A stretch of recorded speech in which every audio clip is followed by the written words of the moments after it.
Another month has come to an end here in the Atlanta Braves franchise. The month of June has come to a close, so it is time for the June recap, where our Atlanta Braves are sitting at 50-30 on the season, still sitting at first place in the National League East.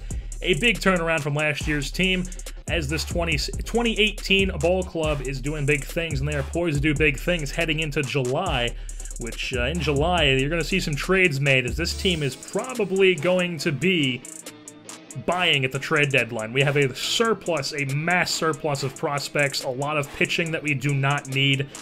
We just have so much starting pitching prospects that a lot of these guys are never going to see the major leagues. And we can use that to our advantage once trade deadline comes around, but we do still have the entire month of July in front of us. And before we get into all that, we're going to start things off where we usually do with the league leaders screen, as Dansby Swanson is currently sitting at third in the National League in batting average with a 323 average. Freddie Freeman with a 314 average is sixth in the National League. His 94 hits are tied for seventh with his teammate Inciarte. 26 home runs is first in the National League. He has been tearing the cover off the ball this season. 76 RBIs is second only behind Corey Seager of the Dodgers. A .619 slugging percentage is first in the National League. And then his 1.010 OPS is second only behind Joey Votto.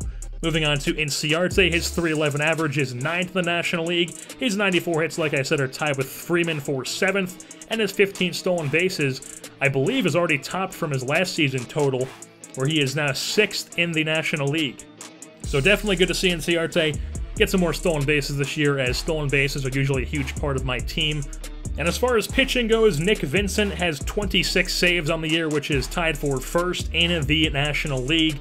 And then as far as pitching WAR goes, Jaime Garcia, despite not really doing anything superbly, he is definitely up there in WAR. He is 13th in pitching WAR at 2.3, and for batting WAR, Freeman is 5th at 3.7, and Inciarte is 12th at 3.0. And I'm taking a look at how the team as a whole is performing. They are the best hitting team average-wise. As a team, they are hitting .276, which is definitely improvement.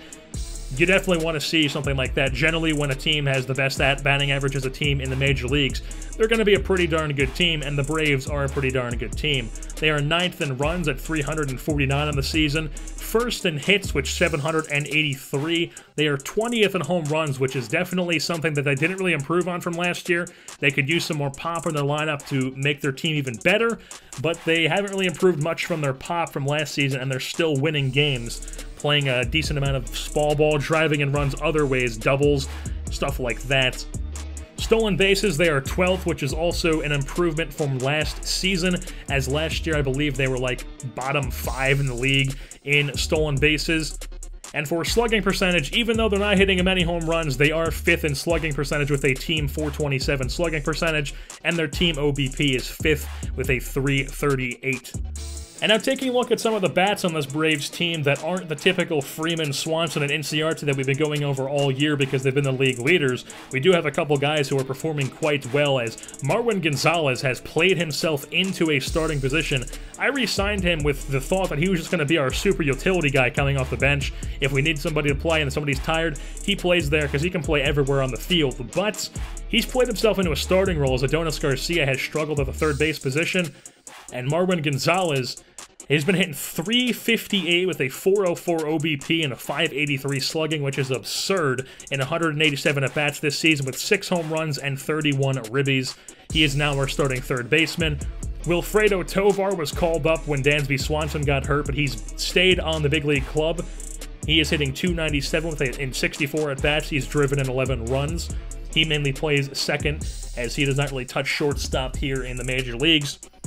Danny Valencia hitting .294 with a .359 OBP and a .483 slugging. He's been a pretty good pickup in the past offseason. We've only signed a one-year deal. He was coming off the career year with the Mariners, where he was a 30 home run hitter, 90-plus RBI guy, and now he is contributing to our team, even though his home run numbers and RBI numbers are a bit low from last season. 12 home runs, he could definitely, if he has an on-fire second half, he could still hit 30, but 28 ribbies, that's probably, well, he's hitting in the 5th in the order, so ribbies aren't really a stat that you can really judge people on. It's pretty much just based on where you're hitting in the order. They're not really a way to look at if a player is good or not as a hitter. They're really a dumb stat, to be honest. They're just purely just where you're hitting in the order and if you get up enough. John Ryan Murphy, our starting catcher, has definitely had a darn good season with a 284 average, 364 OBP, a 444 slugging with 6 home runs and 26 runs driven in. While Adonis Garcia has lost his starting job at third base, he's now a bench player. He's a utility guy, 264 average, 3 home runs. He hasn't really done much. He might even be dealt the deadline in a package deal if we pick up somebody pretty big, as I'm planning on buying at the trade deadline heading into July. Matt Kemp is a guy who we can't really do anything with. He's going to start for our team, and we're not going to bench all that money. We can't really trade him because, one, it doesn't make sense to trade a guy like that on a team that's going to be winning and heading into the playoffs, assuming that this pace keeps up.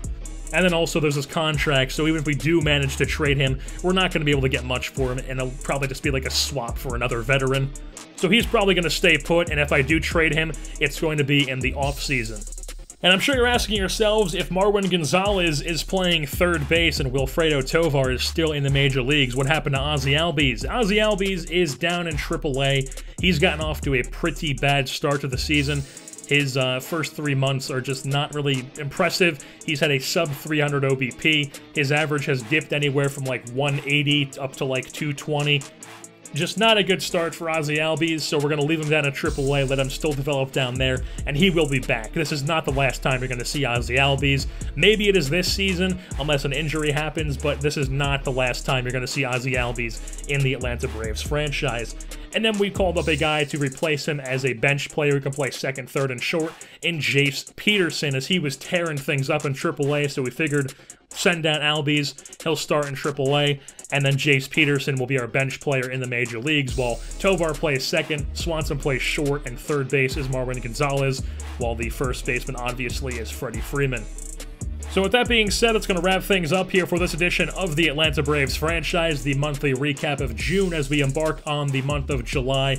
I've been your host, Jerseyborn, and I'm saying goodbye. Am I coming out of left field? Ooh, I'm a rebel just for kicks. I've been feeling it since 1966.